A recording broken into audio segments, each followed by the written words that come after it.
Ready? Okay. Good evening. Tonight, I'm pleased to announce that BC teachers have ratified the agreement in committee that was reached on September 16th. A total of 31,741 of our members cast ballots. In all, 27,275 members, or 86%, voted yes. With the ratification of the new collective agreement, the strike and lockout are now over. Teachers and students will be back in school on Monday. To our members, our teachers, proud members of the BCTF, thank you. This was a very tough round of negotiations and a difficult time for many of us on strike. But together, we successfully pushed back against concessions, and we have merged as a stronger and more engaged union. Your strength on the picket lines and your passion for our profession helped us make the gains this week that were not possible at any other point over the last 3 months. You have inspired me day to day for the last 18 months. Thank you for standing strong and doing what you believe and know is right. Through your hard work, British Columbians fully understand the real issue facing our students and our public education system. People understand what class composition is and how it relates to class size and the lack of specialist teachers. And now, British Columbians are not okay with the status quo. We will keep building on the momentum of the last several months to keep advocating for more support for our students. We all know that this deal isn't perfect, but it does provide gains for teachers, it protects our charter rights, and increases support for our students. There will be more classroom and specialist teachers in schools to help our students. Our teachers teaching on call will get fair pay for a day's work, and all our members will get a salary increase. Finally, thank you to all the thousands of parents, students, concerned citizens, and our sisters and brothers in the labor movement here in British Columbia and across Canada, who stood with us and supported us. It's greatly appreciated. We will continue to work together to make BC's education system better. Thank you.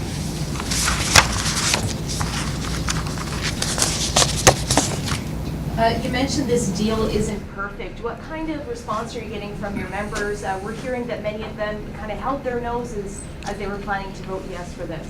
Well, you know, I think the members have spoken, and we had 27,275 who voted yes.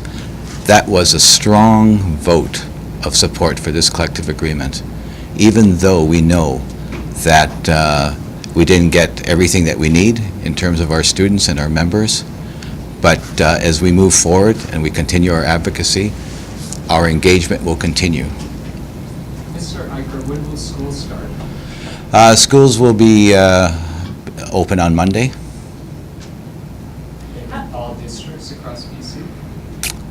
I think in most districts across BC. You'll have to check with the school districts on that. How are you proposing that the teachers will make up all the lost time?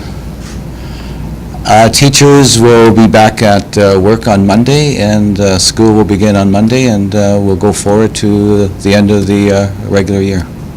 So will there be any changes? Yeah, no time will be made up. Sorry, did you say what percentage of teachers voted? Well, 86% of our members who voted yes. And so we had 31,741 teachers who cast ballots. That's How many? You know, overall, I think we always say we have around 41,000 members. So our turnout here was huge, and this vote actually had more people voting than in our last 4 ratification votes. That's still only 3/4 of your members, though. Is that a disappointing participation rate for you?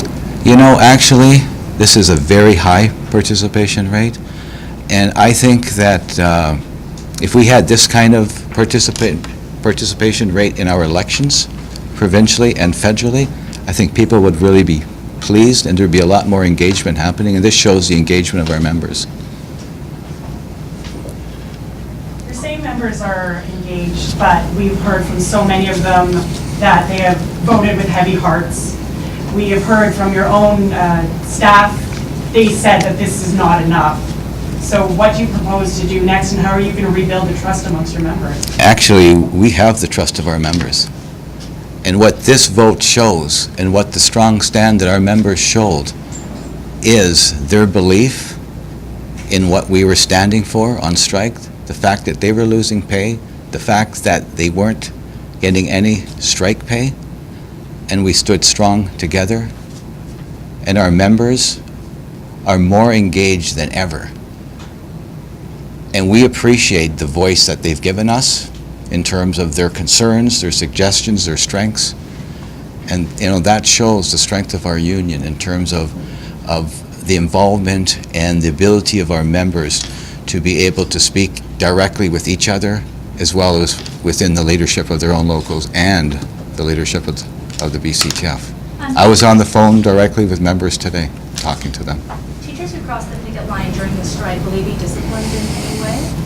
We have processes in place that deal with issues in terms of, you know, those kinds of issues. So we have a process in place, and whether there's any complaints, they will go to the process that we have in place, and they'll be dealt with there. Is it possible that they won't be entitled to the payout from the retroactive grievance fund? You know, that hasn't been determined at this particular time yet. That's something that you're looking at? It's something that may be considered.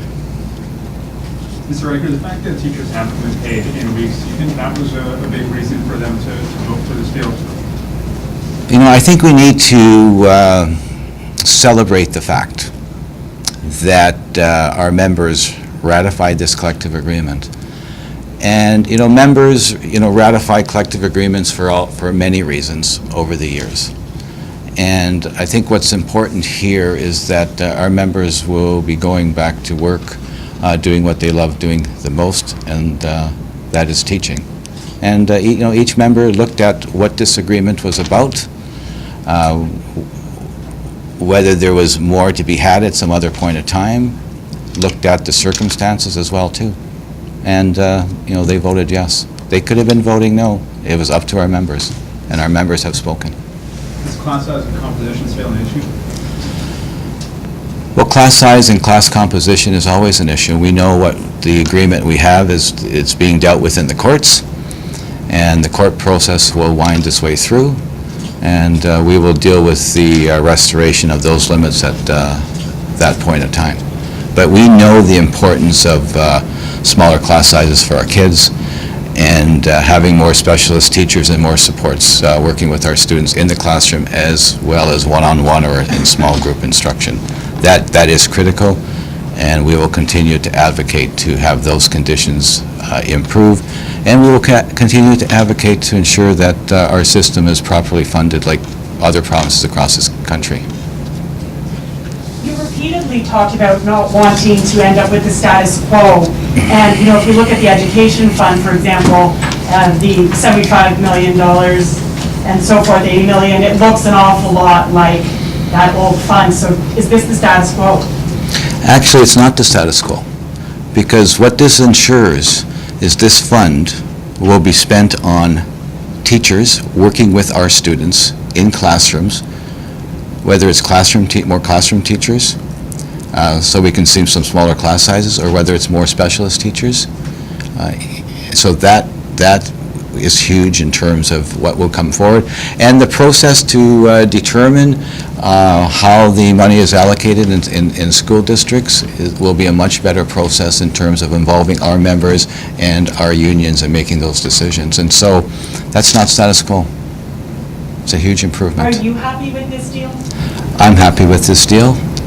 We recommended it, our bargaining team recommended it to the executive, and the executive recommended it to our members, and now our members have spoken. Do tonight's numbers suggest that there will be a better relationship between teachers and government going forward? What do you make of this particular ratio? Well, I think what I mean, in terms of the stand that we've taken, and now that we have this agreement, and that our members are engaged, and we will continue our advocacy, because that's part of who we are as a union of professionals, trade unionists as well, and a social justice union. And we will always advocate for better conditions for our students in their learning, as well as for our teachers. And we'll always be advocating for more support and more funding into our system. And that will continue as we go forward. We've got trustee elections coming up in November, and that's an important part of the governance. And we'll be looking to have our members engaged in that dialogue with trustees or prospective trustees in terms of how they're going to be supporting public education in the future, and how they're going to be supporting the call to continually put more dollars back into the system. Mr. Eicher, so can you clarify, no missed time will be made up? Our understanding is that a no miss time will be made up. Is it possible? I think what we need to concentrate on is that, schools will be opening on Monday, and teachers and students will be back in the classroom. Is it possible school days could be extended? I mean, the Ministry of Education said that that time was going to be made up, so is there a discrepancy there? No, actually, the Ministry of Education has determined that the current calendar will continue. Yes. That's the information that was given from the ministry to the superintendents. What will happen with all the funding that you receive from the unions? Well, that's the decision of the union, and our executive will make the decision exactly on how that funding will be dispersed to our members. So you won't be returning that at this point? I'm also curious about how you'll be funding the upcoming court case, because again, we are aware that you went into the strike with very little in the strike fund. So what's left, and will any of that money, for example, be used to? The money that was negotiated in this collective agreement, the $105 million, that's going to members. Absolutely. That's why it was negotiated, and that's where it's going to. The government also saved a whole lot of money before and after. Did that go into this contract? Well, I'm hoping that the money government saved actually comes back to our schools and back into our system, because we know that our system is currently underfunded to the tune of $1,000 less per student than the Canadian average. And I know you know that number, and it's an important number. And what we need all to be doing is advocating to have more dollars. And the money that was saved in the strike, that should go back into our schools to address the learning needs. To you on what will happen with that money, right? No, there's no guarantees to us. This has been a long strike, and a lot of teachers say that they're tired, they're exhausted. Should parents be worried that extracurricular sports, field trips might just not recover this year? Well, those are all voluntary activities. And our members will make the decisions for themselves in terms of, their own work-life balance, which is important to keep in mind in terms of their own health of their families, and the important work that we do in the classroom teaching. How does this deal compare to other provinces, and how important is this to the BCTF? So, sorry, I didn't get the question. How does this deal compare to other provinces and the teachers' wages there?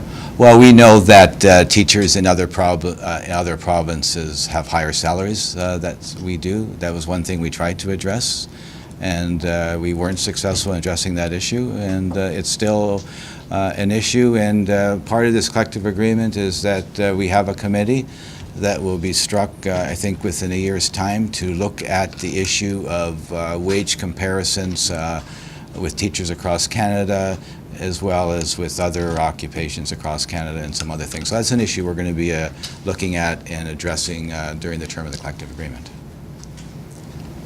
Mr. Eicher, you said schools start for Monday, but other districts it might depend. So what's your advice to parents? Like, should they be checking a website? How do they know for sure whether school starts on Monday? I think that most school districts are having schools starting on Monday.